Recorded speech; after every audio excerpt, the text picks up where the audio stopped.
¿Sabes qué es el SEM? ¿Conoces qué significa y cómo se utiliza esta palabra en realidad dentro del mundo del marketing? Estás en el canal de Judit Català, donde tus sueños empresariales se hacen realidad. Y este es un nuevo vídeo de mi diccionario de marketing. En esta ocasión te explico qué es el SEM.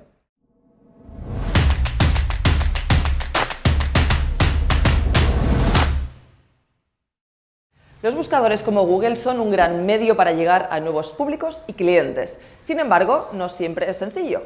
Si no apareces en la primera página de Google en una determinada búsqueda, lo vas a tener muy difícil para conseguir visitas por ahí. Por eso es probable que te interese hacer algo para mejorar la posición que tienes en Google y conseguir así más visitas.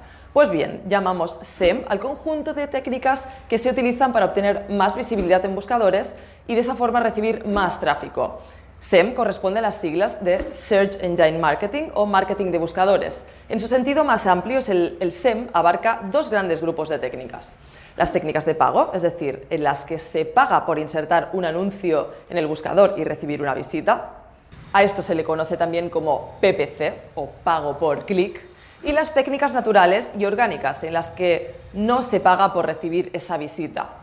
A esto se le llama SEO, que es un término del que también te hablo en mi diccionario de marketing.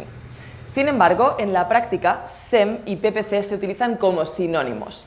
Y cuando hablamos de mejorar la posición de una web en Google, siempre se usan los términos SEM y SEO como si fueran cosas diferentes y complementarias. Es decir, que se utiliza SEM para hablar de todo lo que tenga que ver con la publicidad en Google, aunque su significado más puro no sea exactamente este.